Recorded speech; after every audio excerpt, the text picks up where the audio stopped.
Yep.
Design for your display.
do have the Clerkin trio in session, and we're joined with them right now. How you doing? You all right? Hello. Hiya. Hello. How's it going? Good, thank you. How are you? Would you like to introduce yourselves for us, please? Yeah, I'm Tara. I'm Pat. I'm Sunny. Lovely to have you here. Yeah, very Thanks for having excited. us. It's a pleasure. We're curious, first of all, there's lots to dig into, but I guess first off, you're Bristol based, and obviously Bristol has a rich history of all kinds of different music. What's your experience of the Bristol music scene and how it influenced you guys and the music you make? Well, I started making music in Bristol. I didn't really write or make music before then, so I completely kind of found my musical voice there. It's just a really supportive scene. Lots of really great bands, like about 15 years ago when we first moved there. We've been there for a while. I mean, it's a very DIY place, and we spent a lot of time in the kind of DIY scenes there, which kind of evolved over the years. I mean, me and Tara actually left Bristol last year, so we're no longer there, we miss it though. Where are you currently? We just moved to London. Oh, there's nothing going on in London. Boring.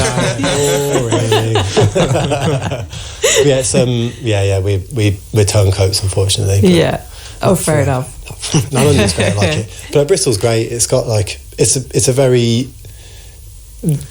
inclusive and fun place. Yeah. There's a lot of fun stuff going on there. Loads of great venues in Bristol as well. Yeah, it's a very musical place. And obviously they're battling with gentrification and space wars happening at the moment. But it's got a very strong undercurrent of creative stuff there. So I think people will always find ways to do things and make music or be creative there. Yeah. It's very much in the kind of water there, I think. Yeah. When you talk about the DIY scene, because there's all kinds of genres sort of bubbling away in Bristol, which are the ones that kind of which scenes were you guys kind of engaged with when you started making music? It was really mixed. Like, we'd go to like our friend's techno gig and then our friend's folk gig, and they'd all be there as well. Like, the folk people would be at the techno gig and the other way around. Like, we played like psychedelic folk garage kind of thing to begin with.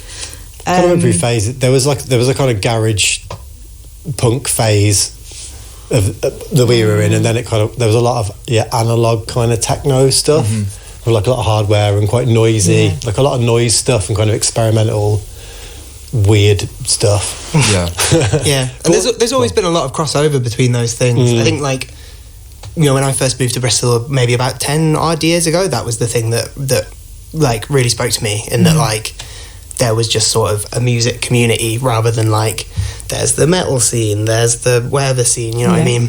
It's not too compartmentalised because everyone knows each other. It's big enough that there's a lot going on, but small enough that you can all be mates. So I think there's a lot of bleeding cross-pollination between the different musical styles, which is really nice for being a musician and taking from all these different things. Maybe subtly, but you can be influenced by all sorts of flavours then, which feels like a very good You're making it sound like utopia. It was very fun.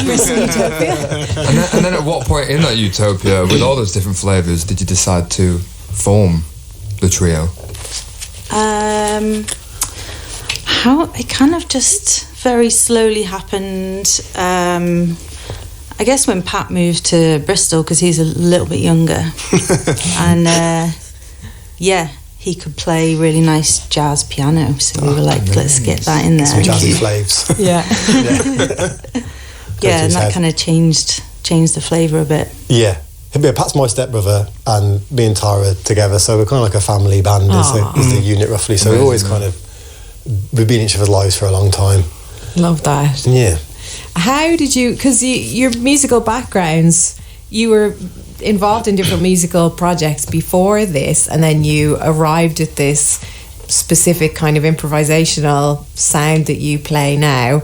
How did you decide? How did you land? Was it just the music you were all interested in making? Was it you were just taking advantage of Pat's jazz piano skills? You're like, this is the direction we need to go in. How did you arrive at the sound of the Clerkin trio? A lot of it wasn't wasn't especially conscious. Like there were certain things that we would say, oh, we want to make a song that sounds kind of like this, or like take these things of inspiration, but we were never like, you know, seeking to have a specific sound. A lot of it came out of necessity as well. Like a lot of the sound kind of comes from, at least initially and still today, like from like everything being quite loop based, because there's only 3 of us, so we were like, I guess we gotta get a loop pedal and put stuff into that, and then, you know, a lot of the sound just kind of came out of necessity. From the process kind of thing. And that kind of develops over time as you tinker with it and add bits, or, you know, figure out how to do more interesting stuff in there. And then when it actually comes to the writing with the 3 of you,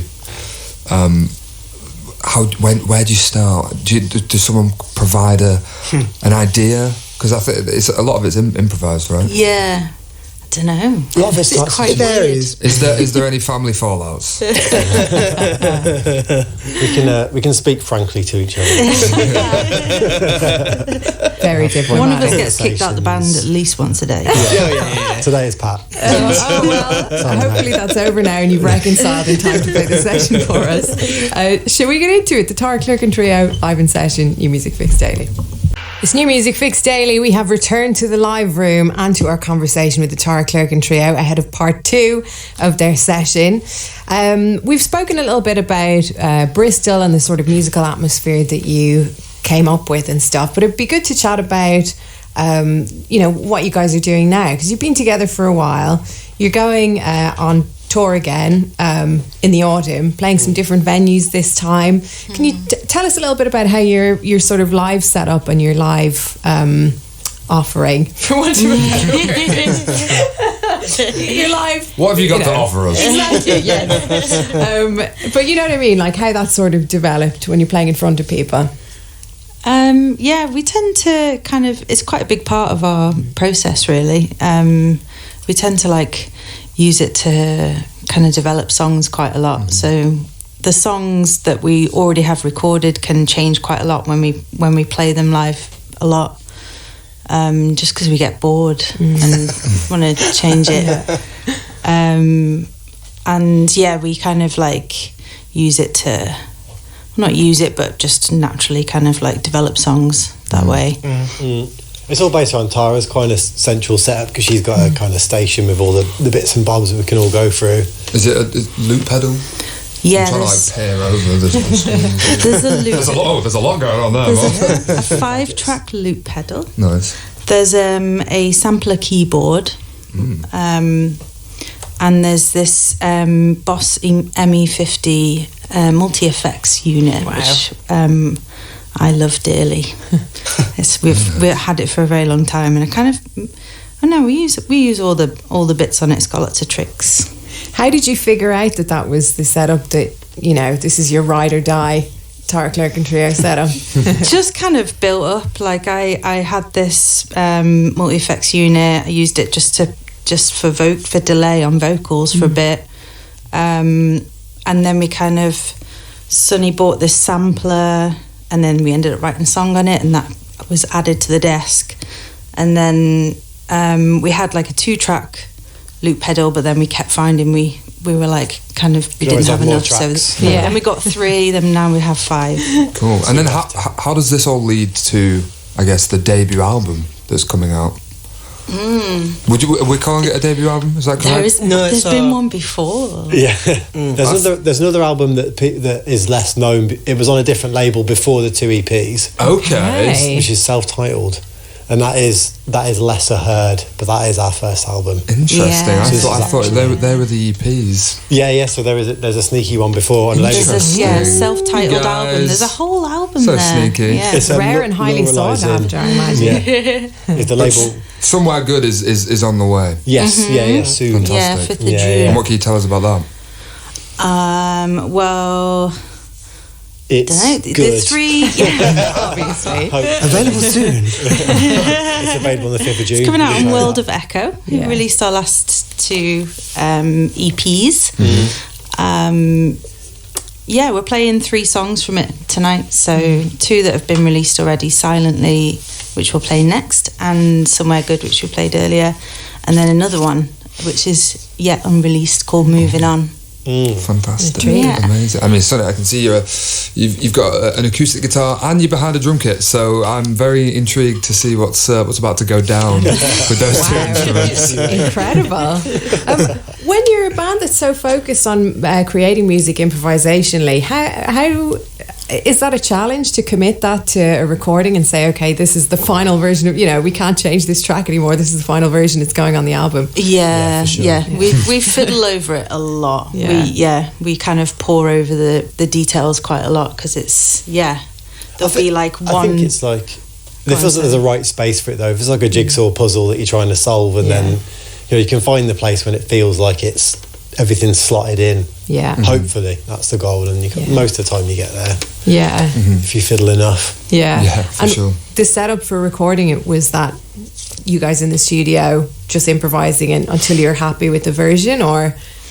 It was very kind of like bits and bobs all over the place. We kind of, at one point we were in a lovely Airbnb in the Belgian countryside. Yeah. We were in 2 different studios and then just our flats and just kind of The very last little tiny minute bit of mixing we actually did in the New York Public Library. Wow. International album. And then we bounced the final mixes waiting for our luggage in Paphos. Oh yeah. I love this. Goodness. I feel like you should have documented this entire thing. That would have been really cool. Yeah. We've had a manic year. It's been mostly in a good way. Yeah. And then you're going to be taking the album on the road as well in October, playing a lot of dates there. 2 nights at London ICA. Yeah, that's amazing. That's a big one for us. Yeah, excited.